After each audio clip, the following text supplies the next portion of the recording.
يا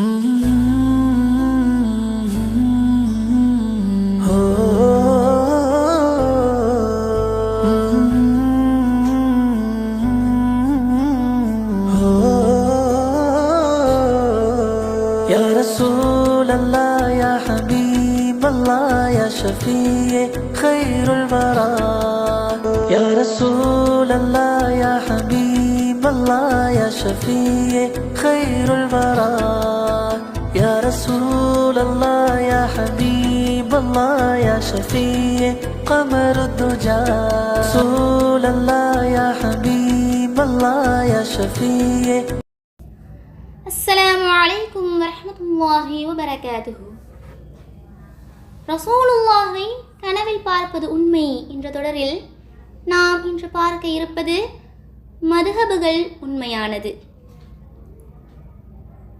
இமாம் அபுல் ஹசன் அஷ்அரி ரஹ்மத்துல்லாஹி அலைஹி அவங்க சொல்கிறாங்க, ஒரு நாள் இரவு ரமலான் மாதத்தினுடைய முதல் 10 நாட்களில் நான் தூங்கிக்கிட்டு இருந்தப்ப ரசூலுல்லாஹை நான் கனவுல பார்த்தேன். நபி ஸல்லல்லாஹு அலைஹி வஸல்லம் அவங்க என்கிட்ட, அலி, அதாவது இமாமை கூப்பிடுறாங்க, என்னிடமிருந்து பாரம்பரியமாக வந்த மதுஹபுகளுக்கு நீங்கள் உதவி செய்யுங்கள், அவைதான் உண்மையானது அப்படின்னு ரசூலுல்லாஹ் சொல்கிறாங்க.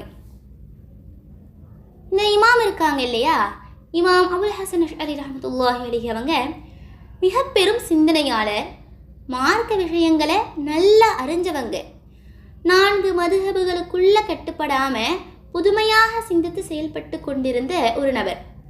அந்த சந்தர்ப்பத்தில் தான் இந்த கனவு தோன்றுது. இமாம் சொல்கிறாங்க, நான் கண் விழிச்சதுக்கு அப்புறம் எனக்குள்ள பல சிந்தனைகள் உண்டாகுச்சு. நான் இதற்கு முன்னாடி அந்த மதுஹபுகளுக்கு மாற்றமாக உள்ள ஆதாரங்களை மக்கள்கிட்ட விலக்கி பேசிக்கிட்டு இருந்த ஒரு ஆள் அப்படின்றதுனால நான் ரொம்ப மனக்குழப்பத்துக்கு உள்ளாயிட்டேன்.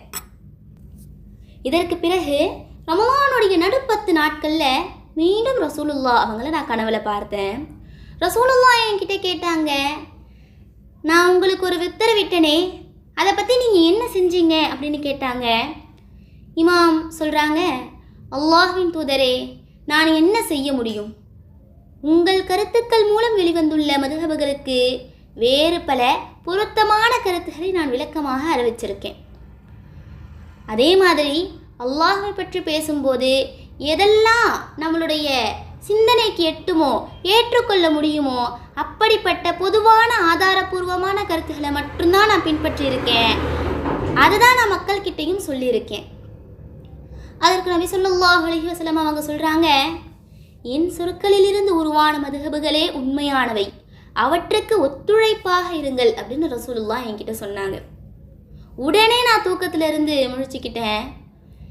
எனக்குள்ள ஒரு பெரும் மனக்கவலை ஏற்பட்டுடுச்சு. அப்போ நான் முடிவு செஞ்சேன், என்ன அப்படின்னா, தத்துவ பேச்சுகளை இதோடு விட்டுடணும், விவாதங்களை விட்டுடணும், குர்ஆன் ஓதுறதுலையும் ஹதீஸ்களை வாசித்து அதன்படி அமல் செய்கிறதுலையும் கவனம் செலுத்தணும் அப்படின்னு நான் முடிவு செஞ்சேன். இதற்கு பிறகு ரமலான் மாதத்தினுடைய 27வது இரவு வந்துச்சு. பசரா நகரத்தில் எப்பயும் குர்ஆன ஹதம் செய்யும் நிகழ்ச்சி நடக்கும். அந்த நிகழ்ச்சியில் நானும் கலந்துக்கிட்டேன். அந்த நிகழ்ச்சிக்கு குர்ஆன் ஓதுறவங்க, குர்ஆன் விரிவுரையாளர்கள் மற்றும் அறிஞர்கள், அந்த நகரத்தில் உள்ள அரசியல் பிரமுகர்கள் எல்லாரும் ஒன்று கூடுவாங்க. நானும் அவர்களோடு இருந்தேன்.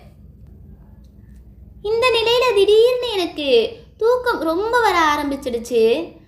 என்னால் கட்டுப்படுத்த முடியாமல் நான் வீட்டுக்குள்ளே போய் தூங்கிட்டேன். அந்த இரவில் குர்ஆன் ஹதம் நிகழ்ச்சியில் என்னால் கலந்து கொள்ள முடியாததை நினச்சி நான் ரொம்ப வருத்தப்பட்டேன். அப்போ நபி ஸல்லல்லாஹு அலைஹி வஸல்லம் அவங்கள நான் கனவுல பார்த்தேன். ரசூலுல்லாஹ் என்கிட்ட, நான் உங்களுக்கு ஒரு உத்தரவு இட்டேனே, அதை பற்றி நீங்கள் என்ன செஞ்சீங்க அப்படின்னு கேட்டாங்க. அப்போ நான் சொன்னேன், விவாதம் செய்வதை விட்டுவிட்டு அல்லாஹ்வின் வேதத்தையும் உங்களின் சுன்னத் வழிமுறைகளையும் நான் பின்பற்றி அதை நான் பற்றி பிடித்து கொண்டேன் அப்படின்னு இமாம் சொல்கிறாங்க. அதற்கு நபி ஸல்லல்லாஹு அலைஹி வஸல்லம் அவங்க சொல்கிறாங்க, விவாதம் செய்கிறத விட்டுடு அப்படின்னு நான் உனக்கு உத்தரவிட்டு இருக்கேன். அதே மாதிரி என் சொற்களிலிருந்து உருவான மதுஹபுகள் உண்மையானது, அதுக்கு நீ ஒத்துழைப்பாக இருங்க அப்படின்னு நான் சொல்லியிருக்கேன். அவற்றை முழுமையாக பின்பற்றுங்க அப்படின்னு ரசூலுல்லாஹ் சொல்கிறாங்க. அப்போ இமாம் சொல்கிறாங்க, அல்லாஹ்வின் தூதரே, 30 வருடங்களாக ஆதாரபூர்வமாக ஆய்வு செய்து வந்து மதுஹபுகளில் உள்ள குறைபாடுகளையும் அதன் ஆதாரங்களையும் ஒரே ஒரு கனவின் காரணமாக நான் விட்டுற முடியுமா அப்படின்னு கேட்குறாங்க. அதற்கு நபி ஸல்லல்லாஹு அலைஹி வஸல்லம் அவங்க, அல்லாஹ் தன் புறத்திலிருந்து உங்களுக்கு தாராளமாக உதவி செய்ய இருக்கான் அப்படின்றது எனக்கு தெரியும் அப்படின்னு ரசூலுல்லாஹ் சொல்கிறாங்க. நீங்கள் 4 மதுஹபுகளை ஆதரிப்பதன் காரணமாக உங்களுக்கு முழு உண்மைகளையும், அதாவது நீங்கள் மட்டும் இதை ஆதரிச்சிங்க அப்படின்னா மதுஹபுகளில் குறைபாடுகள் இருக்குது அப்படின்னு நீங்கள் சொல்லக்கூடிய உங்கள் கருத்தை நான் விளக்குறேன். இதை ஒரு கனவுன்னு நீங்கள் நினைக்கிறீங்களா? எனக்கு வஹி வரக்கூடிய காலகட்டத்தில் நான் ஜிப்ரீல் அலைஹிஸ்ஸலாம் அவங்களை கனவின் மூலம் கண்ட காட்சிகள் அனைத்தும் கனவாகவா இருந்துச்சு? அதற்கு பிறகு நான் நபியாக அறிவிக்கப்படவில்லையா அப்படின்னு ரசூலுல்லாஹ் கேட்குறாங்க. ஒரு கனவு தான் என்னை நபியாக ஆக்கியது, அது போலவே இந்த கனவு தான் உங்களை மாபெரும் அறிஞராக ஆக்கும் அப்படின்னு ரசூலுல்லாஹ் சொல்கிறாங்க. இனி மதுஹபுகள் சம்பந்தமான விஷயங்களில் என்ன நீங்கள் கனவுல பார்க்க மாட்டீங்க அப்படின்னு ரசூலுல்லாஹ் சொல்கிறாங்க. குர்ஆன் ஓதுறதுலையும் சுன்னத்துகளை பின்பற்றுதலையும் முழுமையாக நீங்கள் ஈடுபடுங்க. அல்லாஹ் உங்களுக்கு அவனுடைய புறத்திலிருந்து முழுமையான உதவிகளை தாராளமாக செய்வான் அப்படின்னு சொல்லிட்டு ரசூலுல்லாஹ் மறைஞ்சிட்டாங்க. இதற்கு பிறகு நான் உறக்கத்திலிருந்து விழிச்சுக்கிட்டேன். ஏற்கனவே உள்ள மதுஹபுகளுக்கு பின்னால் செல்வது தவறு இல்லையே அப்படின்னு எனக்கே நானே சொல்லிக்கிட்டேன். கனவுல அல்லாஹை பார்ப்பது, அல்லாஹை மறுமையில் நேரில் காணுதல், ஷஃபாத், நபிகளாருடைய பரிந்துரையின் மூலம் பிரச்சனைகளை நீக்குதல், இன்னும் இது போன்ற விஷயங்களை ஆதரிக்கக்கூடிய ஹதீஸ்களை உண்மைப்படுத்துறதுக்கு நான் ஆரம்பித்தேன். இந்த மாதிரி ஆரம்பித்ததற்கு பிறகு நான் சில விஷயங்களை உணர ஆரம்பித்தேன், சில விஷயங்களை விளங்கவும் ஆரம்பித்தேன். ஆனால் அந்த விஷயங்கள்லாம் எந்த அறிஞர்களும் எனக்கு சொல்லித்தரலை, எந்த புத்தகத்திலும் நான் படித்ததும் இல்லை. அப்போ தான் எனக்கு புரிஞ்சிச்சு, ரசூலுல்லாஹ் சொன்னாங்களே அல்லாஹுடைய உதவி வரும்னு, அந்த உதவி இதுதான் அப்படின்ற விஷயம் எனக்கு புரிஞ்சிச்சு அப்படின்னு இமாம் சொல்கிறாங்க.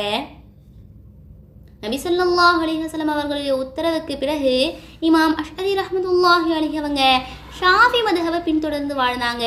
ஹிஜ்ரி 260 324 வரைக்கும் இருக்கக்கூடிய காலகட்டத்தில் வாழ்ந்தாங்க. அப்பாசிய ஆட்சி காலத்தில் வாழ்ந்த மாபெரும் அறிஞராக இவங்க இருந்தாங்க. சுன்னத் வல் ஜமாஅத் கொள்கையை முழுமையாக வடிவமைத்ததில் இவங்களுக்கு பெரும் பங்கு இருக்குது. அதாவது மதுஹபு சார்ந்த மார்க்க சட்டங்களில் உள்ள சின்ன சின்ன குறைகளை 30 ஆண்டுகளை செலவழித்து கண்டுபிடிச்ச பிறகு, முழு உழைப்பையும் அதில் போட்ட பிறகு ரசூலுல்லாவுடைய ஒரே ஒரு உத்தரவை ஏற்று அப்படியே அந்த ஆய்வுகள், அந்த உழைப்பு அனைத்தையும் விட்டு வந்ததை போல நாமும் இஸ்லாத்தை பின்பற்ற எல்லாம் அல்லாஹ் தௌஃபீக் செய்வானாக. ஆமீன். அஸ்ஸலாமு அலைக்கும் வரஹ்மத்துல்லாஹி வபரகாத்துஹு.